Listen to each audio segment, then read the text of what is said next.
Olá, eu sou uma mulher de Hawaii e é assim que eu costumo aparecer aqui no canal, fazendo ou reformando alguma coisa. Mas hoje eu senti muito forte no meu coração em mostrar pra vocês um projeto que a gente faz há mais de 2 anos, que é um culto em família, que aqui a gente faz todas as quartas, e eu senti muito forte de trazer uma palavra diferente hoje. Ela falou muito ao meu coração. E o Espírito Santo me tocou para mim trazer essa palavra aqui. Eu espero que vocês tenham paciência em assistir. Então, parece que a palavra de Deus, às vezes ela não tem peso suficiente na nossa vida e ela não faz a gente refletir o tanto que Deus é. Efésios 5,14. Desperta, ó tu que dormes, levanta-te dentre os mortos, e Cristo resplandecerá sobre ti. Ontem, essa palavra começou a falar no meu coração desde ontem. Não sei porque eu fui orar à noite e eu comecei a pensar que a gente tá muito, sei lá, adormecido, anestesiado com muitas coisas e eu fui orar e eu falei até pra mãe que eu fiquei ajoelhada e fiquei até variando sobre essa palavra com medo, assim. Meu Deus, nós estamos dormindo. Meu Deus, a gente tem que despertar. A gente não está acordado para todas as coisas, para o que realmente é os dias de hoje. Então, essa palavra começou desde ontem e hoje foi o que realmente veio forte no meu coração. Então, vou falar sobre ela. E essa palavra, ela tem um princípio, no exemplo, do jovem Eutico, que é aquele jovem, o nome dele é Eutico. Aquele jovem que quando Paulo estava pregando, ele se assentou, né? Se assentou na janela. Quantos lembram? Todo mundo lembra, né? Que Paulo estava pregando, e esse jovem se assentou na janela e já passava, já era tarde já, com muitas palavras ali, né, de Paulo, e ele acabou adormecendo e caindo do terceiro andar e morreu. E daí Paulo, quando viu que ele foi lá embaixo, né, viu que ele morreu, abraçou ele e ele lhe devolveu a vida, né? Então, esse jovem rapaz, ele estava no lugar que era para estar, ele estava ouvindo o que era para estar, então ele estava tipo, tô crente, tô certo, tô perfeito, tô servindo a Deus, tô fazendo a vontade de Deus, mas ele não estava exatamente de verdade, porque quando ele estava na janela, ele estava com o corpo ali, ouvindo a palavra de Paulo, mas só que o sentido dele podia ouvir o que estava atrás. Então, por mais que ele talvez não estava olhando, porque ele não estava olhando para a rua, ele estava sentado em direção à palavra, pelo que o versículo nos diz. Então, mas o ouvido dele estava aqui, ó. Dava para ouvir a rua. Então, ele escolheu estar naquele lugar. Ele escolheu estar ali. E aquele lugar, ele é um lugar de risco. Estar na janela é um lugar de risco. É um lugar que não é seguro e ele sabia disso. Só que muitas das vezes o ser humano, ele se acha muito autossuficiente e às vezes ele pensa assim: eu estou aqui não é seguro, mas eu sei que eu vou conseguir. Eu sei que eu consigo, eu sei que eu não vou cair. Eu não vou cair, eu sei me segurar. Muitas das vezes para quem dirige, não, é perigoso, a estrada é perigosa, mas eu sei que eu vou tomar cuidado, nada vai acontecer. E isso é em todas as áreas da nossa vida. Tudo que a gente sabe, a gente pega e fala assim: não, nisso eu me garanto. Nesse ponto eu me garanto, eu sei o que eu estou fazendo. Só que o risco, ele existe em todas as áreas, né? Tudo existe o risco. E esse rapaz, ele desafiou, né? Ele desafiou a gravidade, né? Porque ele estava na janela sentado, no terceiro andar. Então, quando ele se assentou ali, ele assumiu um risco, porque ele não sabia que ele iria dormir. Mas a gente não pode, às vezes, contar com a força que está dentro de nós, que a gente não sabe muitas das vezes nem que tem. Porque, tipo assim, eu sei que eu tenho força para me segurar nas minhas pernas enquanto eu estou acordado. Mas e quando eu dormir? Eu não vou nem saber o que vai acontecer com o meu corpo. O meu corpo vai pesar e eu vou cair. né? E eu acho que ele pensou assim, não, se eu caio pra frente. Muitas das vezes a gente quando vai sentar no... A gente quando já andou em caminhonete, sentado lá atrás, a gente assume um risco muito, muito grande, né? Eu sei de histórias de pessoas que morreu estando ali naquele lugar, porque a caminhonete deu aquele arranque e a pessoa caiu. Só que quando a gente se assenta ali naquele lugar, o que a gente faz? A gente se assenta de uma forma que o corpo fica mais para frente do que para trás. Por quê? Se acontecer alguma coisa, a gente sabe que o nosso corpo está mais para frente. Então a gente pensa assim, não, eu não vou cair porque eu estou nessa posição. Talvez esse rapaz estava assim. É uma posição que ele se achava seguro. Só que ele só podia se controlar enquanto ele estava lúcido, né? Enquanto ele não estava dormindo. Só que quando ele dormiu, ele perdeu, né? Ele perdeu as forças do corpo. Ele perdeu o sentido do corpo. Então, realmente, ele caiu para trás. E ele caiu para trás e o pior aconteceu. Ele morreu. E outra história de uma pessoa que dormiu também e que teve sérios riscos foi o Jonas, né? O Jonas, ele quando ele foi e ele desobedeceu a Deus, e ele sabia que Deus via ele em todos os lugares da terra, ele desobedeceu a Deus e foi para um barquinho. E naquele barquinho não tinha só ele, aquele barquinho tinha várias pessoas. E ele colocou a vida de todas aquelas pessoas em risco, colocou a vida de todas aquelas pessoas em risco, porque ele se achou autossuficiente. Talvez ele se achou autossuficiente, falou assim, não, Deus não vai fazer nada. Muitas das vezes isso acontece. As pessoas assumem um certo risco quando tem outras pessoas no meio, porque elas pensam assim, não, Deus não vai fazer nada. Aqui não, porque eu estou no meio de outras pessoas. Deus não vai prejudicar outras pessoas por causa de mim. Só que às vezes para Deus mostrar, isso é muito grave, né? Para Deus mostrar algo pra gente, que os nossos olhos estão fechados, que a gente está dormindo, Deus mexe sim o barco com quantas pessoas estiver dentro. E isso é muito grave, né, gente? Porque o barco da nossa vida, o nosso barco mesmo, que a gente está navegando, é a nossa casa, né? E quem está dentro da nossa casa junto com a gente? É os nossos filhos, é os nossos mais chegados. É quem a gente mais ama. E para Jonas não foi, né, quem ele mais amava, era simplesmente alguns marinheiros. Mas ele colocou a vida daqueles marinheiros em risco quando ele dormiu bonitinho lá profundamente. Ele dormiu lá de uma forma em que ele esqueceu até. Ele esqueceu que quem tinha mandado ele era Deus. Só que quando ele acordou, que as pessoas falaram para ele, acordem, clame o seu Deus, porque nós estamos afundando e vamos morrer. Daí ele pegou e se tocou, meu Deus do céu, fui eu que coloquei todo esse povo em perigo. E quando a gente está em um sono espiritual, a gente tem que combater ele com atitude. Paulo teve atitude, porque Paulo chegou no corpo daquele menino, ele não só ficou olhando, ele chegou no corpo daquele menino, ele abraçou aquele menino, com certeza ele orou a Deus e pediu para Deus para que o espírito da morte saísse e que o espírito da vida voltasse. Paulo teve essa atitude e Jonas também teve atitude. E a atitude de Jonas foi olhar para aquele pessoal e falar assim, não, gente, eu sou o culpado e eu assumo todo o risco e, inclusive, eu não vou me lançar sobre o mar. Eu peço que vocês me lancem sobre o mar para que o meu castigo seja realmente feito, né? Para que ele realmente tenha tipo uma punição pro erro dele que ele tinha feito, que era ter entrado dentro daquele barco e colocado todas aquelas vidas em risco. Daí aqueles marinheiros falaram que o teu Deus não nos castigue, mas nós vamos fazer isso, que senão nós vamos perecer. Deles pegou e jogou Jonas sobre o mar e a gente sabe o final da história. Mas o sono espiritual, essa palavra me falou muito forte, muito forte, muito forte no meu coração, porque o sono espiritual, ele pode vir em qualquer momento nas nossas vidas. Não é um descrente que dorme no sono espiritual, é um crente mesmo.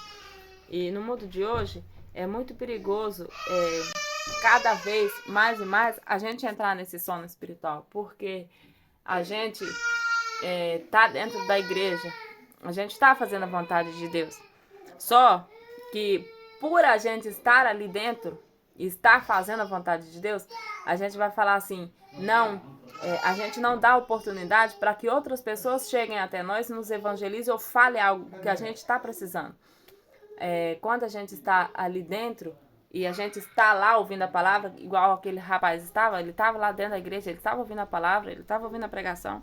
Então, ele não dava oportunidade para uma pessoa que é crente chegar nele e evangelizar, uma pessoa que sabe mais do que ele chegar nele e falar assim, ei, você está fazendo errado aqui, você tem que tomar essa tal atitude, você tem que fazer isso diferente. Ele não dava essa oportunidade, porque não, eu estou aqui, eu estou ouvindo a palavra de Deus, então eu estou no lugar que Deus quer que eu esteja. Só que muitas das vezes a gente está no lugar que Deus quer que esteja, só que se a gente não estiver de coração 100% entregue ao que Deus quer, não adianta, a palavra não vai ter efeito. É igual a gente tomar um remédio e não tomar ele com a responsabilidade exatamente certinha que deve ser tomado. A gente vai tomar, ele vai melhorar por alguns dias, igual eu mesmo fiz nessa gripe que eu estou. E a gente vai parar de tomar, porque a gente achou que já estava bom. Só que ele só vai ter o efeito se a gente ter a responsabilidade de fazer certinho. E muitas das vezes, quando a gente não tem a responsabilidade de fazer certinho, ainda mais para com Deus, as consequências vêm. E a consequência pode ser, né, um sono espiritual. E esse sono espiritual pode nos levar até a morte, se a gente não tiver cuidado. Outro exemplo que a Bíblia nos dá é os discípulos que estavam com Jesus na última oração dele ali, que ele chorou lágrimas de sangue. Prestem atenção, se esses discípulos não eram crentes, eles eram muito crentes, gente, eles andavam com Jesus, eles foram escolhidos a dedo. Então esses homens eram homens de exemplos e eles são até hoje. Então pensem nos homens crentes, pensem tipo assim, pastores, pensem em pessoas que a gente respeita. Era eles que estavam ali com Jesus, mas eles deixou de dormir? Quando Jesus mais precisou, eles deixou de dormir? Eles não deixou de dormir, porque o sono é algo que está dentro de nós, é algo que é muito forte e que se a gente realmente não lutar com muita força mesmo, a gente é tomado por ele. E o sono muitas das vezes não. Quando a gente quer se manter acordado, quer fazer uma vigília, quer virar a noite trabalhando, como eu já tive que fazer, o Rodrigo tem que fazer, a gente tem que ter realmente atitude. Se a gente ficar parado totalmente assim, a gente não vai conseguir, porque os nossos olhos vão se fechar. Eu precisava de costurar, né? Eu precisei de costurar algumas vezes, eu precisei de virar à noite. E eu tinha que ficar me mexendo, eu tive que tomar algumas coisas, a mãe teve que ficar conversando comigo, ela ficou do meu lado, ela me deu força. E assim, se eu parasse mesmo ali, descosturando ali um pedacinho da peça, né, Tia Maria? E se eu ficasse ali só com o olho ali na linha, na linha ali, com certeza eu ia deitar ali a cabeça e ia dormir. Só que quando a gente se movimenta, e eu fiz essa experiência agora no caminhão, teve um dia que eu tava com muito sono, eu peguei um chiclete e comecei a mascar. Só o maxilar mexendo fez com que eu não dormisse. Por quê? Eu tinha algo que estava mexendo e eu estava prestando atenção no movimento que eu estava fazendo aqui. E eu não estava agora tão assim quietinha, numa posição mais frágil para o sono me pegar.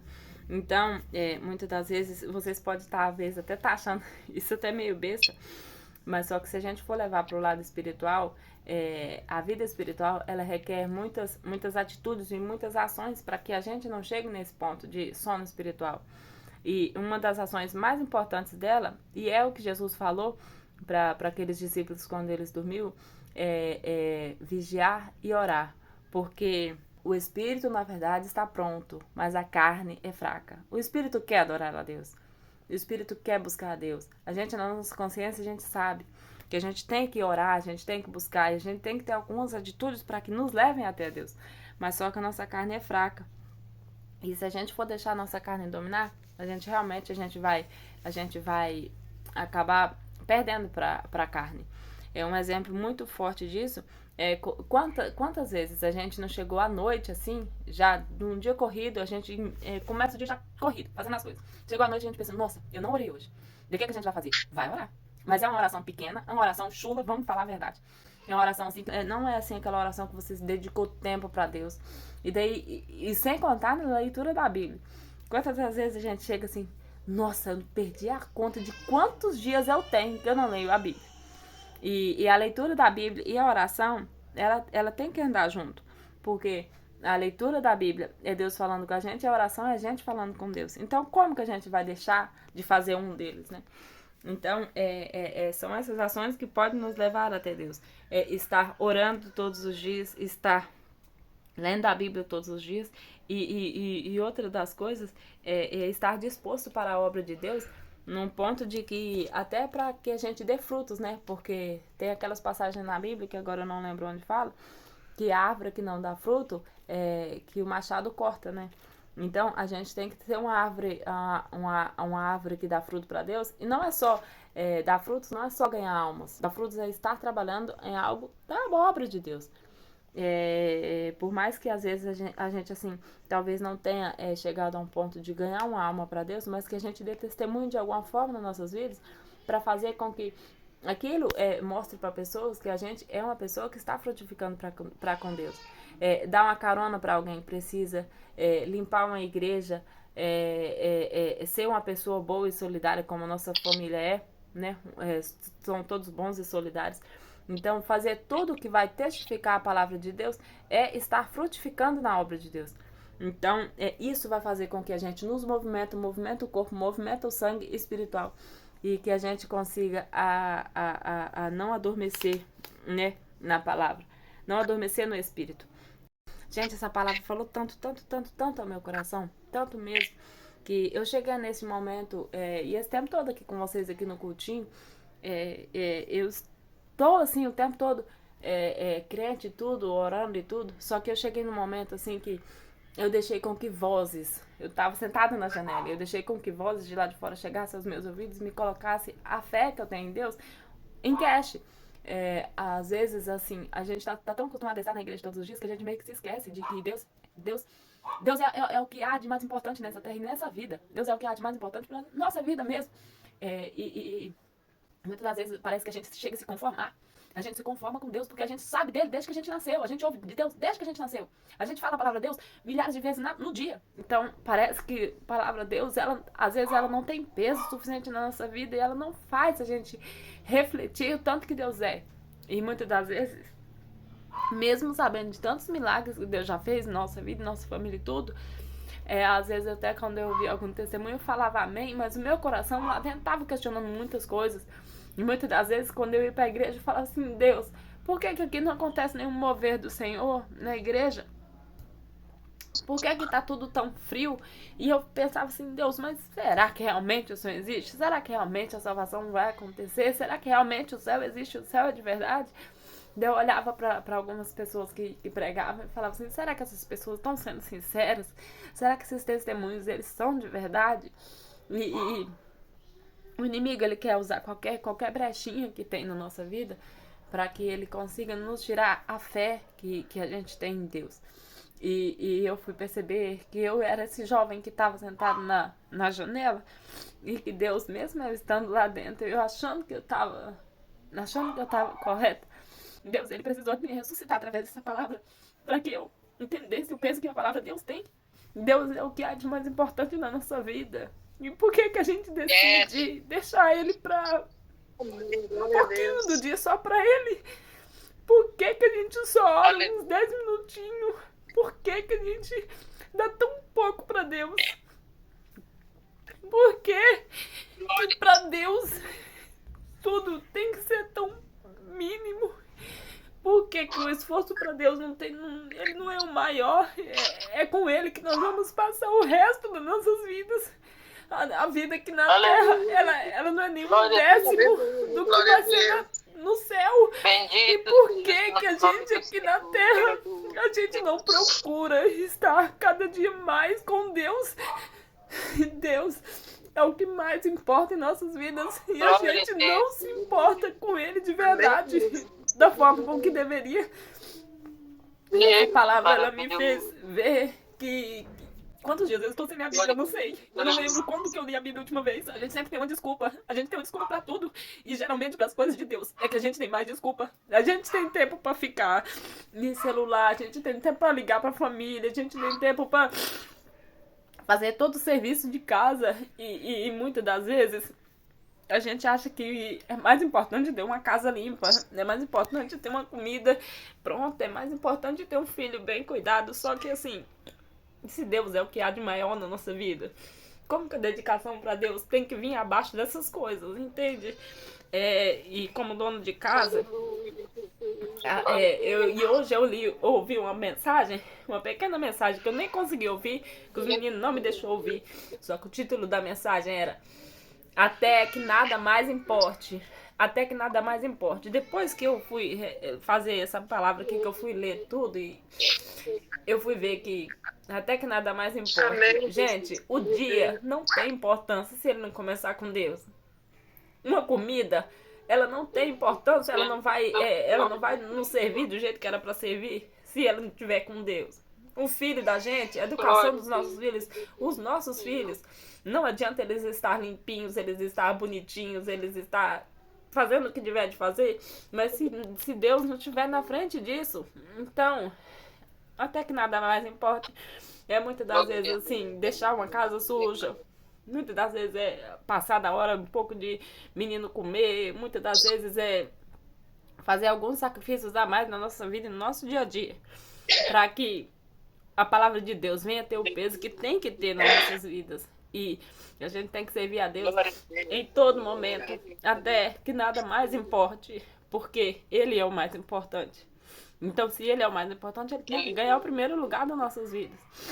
Então, gente, eu quero deixar essa palavra para vocês e que a gente possa querer sair da janela, né, enquanto há tempo, que a gente possa querer se movimentar enquanto há tempo e que a gente tenha que lembrar que se os discípulos foi chamada a atenção e foi falado para eles assim, como é vigiar e orar, porque o espírito na verdade está pronto, mas a carne é fraca, quem somos nós? Quem somos nós? Se Jesus falou para os discípulos que andavam com Jesus, que sabiam que era Jesus, gente, nós nunca olhamos no olho de Jesus e eles olhavam todos os dias. Já imaginou para eles ser chamado a atenção assim? Então nós somos tão fracos. Então se a gente não vigiar e orar é todos os dias, a gente corre um sério risco de adormecer. E o pior é o seguinte, a gente só tá no começo da nossa jornada, que a gente não sabe qual é o dia, quando a nossa vida termina. Se vai durar, pra mim, uns 40 anos a mais, uns 50 anos a mais. Então, é todos os dias, é uma luta constante. A fé que eu tenho hoje, ela tem que durar até o último dia da minha vida. E se eu não vigiar e orar todos os dias da minha vida, eu posso não conseguir ficar acordada o tempo todo e eu posso acabar adormecendo. E esse adormecido, ele pode tirar a minha vida. Então, gente, que nós possamos estar realmente assim, querendo estar acordado para ver Cristo e para sentir e saber tudo que Cristo tem para nos falar e tudo que a gente precisa de fazer nessa terra para que a gente ganhe a vida eterna. Amém, pessoal? Essa é a palavra que eu tenho para hoje. Amém? Peço que o vô Nequinho ora e que a gente possa encerrar. Glória ele da bênção apostólica. Amém, mãe. Então vamos orar. Quem precisa de oração? Eu e a minha casa. Todo mundo. Eu e minha família. Então, amém. Interceder a Deus por um avivamento e que esse avivamento espiritual seja em cada um de nós, né? Que nós, a nossa casa, o nosso coração, a partir de nós, que esse avivamento possa começar. E igual aconteceu lá nos Estados Unidos, eu não sei o nome da cidade, mas aquele grupo de jovens que estava lá buscando um avivamento, eles começaram em poucas pessoas. Hoje eu estava até conversando com a Vera a respeito, mais ou menos assim. Então, o avivamento ele começou lá nos Estados Unidos, através de poucas pessoas, um grupinho de jovens, e aquele grupinho de jovens, aí daí a pouco chegavam mais pessoas e outras pessoas. Aquele grupinho de jovens influenciou muita gente. Então, o povo já não queria mais sair embora para suas casas, eles ficavam ali adorando e exaltando o santo nome do Senhor. E que esse avivamento possa começar também em nós, em nosso coração, na nossa família, porque a nossa família é uma família abençoada. Nós somos abençoados por Deus. Vamos orar ao Senhor, então. Senhor, meu Deus, neste momento aqui estamos na Tua presença, Deus. Nós queremos te agradecer ao Senhor por mais um culto, Senhor. Por poder oferecer a Ti mais um culto, em agradecimento a Ti por todo o benefício que Tu fez, Deus. Deus maravilhoso. Senhor, meu Deus, muito obrigado por essa palavra, Senhor, ter sido um despertamento espiritual para nossas vidas.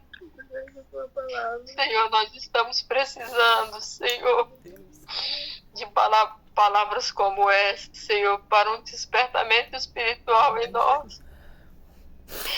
Senhor, às vezes estamos adormecidos, Senhor, mas o Teu Espírito Santo, que é a peça principal nas nossas vidas, em nossos corações, tem nos orientado, Senhor. O Senhor tem enviado, Senhor, sempre alguém para falar conosco. O Senhor possa abençoar a vida de Franciele, de sua família. Senhor, que o Teu Espírito Santo, Senhor, possa ser constante na vida deles, em nome de Jesus. Eu apresento a Ti, Senhor Maria, Senhor, que o Senhor possa abençoar a Tua serva, estendo Tuas mãos santas poderosas sobre a vida dela, suprindo todas as necessidades, pois o Senhor é um Deus que tudo pode, o Senhor conhece o nosso coração, o Senhor conhece o nosso entendimento. Senhor, meu Deus, o Senhor sabe em qual área tocar nas nossas vidas para que possamos ter um despertamento espiritual. Deus, eu te apresento a Ti, Senhor, a Gleice, Senhor, e sua família. Que o Senhor estenda Tuas mãos santas e poderosas sobre ela, Deus, sobre seu esposo, sobre Clarinha. E que o despertamento espiritual possa fluir no coração dela também. Eu te apresento a Tia Silénia, Senhor. Estenda Tuas mãos sobre a vida da Tua serva. Cura, Senhor, Tua serva pelo poder do Teu sangue. Liberta ela dessa enfermidade, pois o Senhor é um Deus que cura. Tu és um Deus que liberta. Deus maravilhoso, abençoa sua família, Senhor. Tenha misericórdia no nome do Senhor. Eu clamo por socorro, Deus.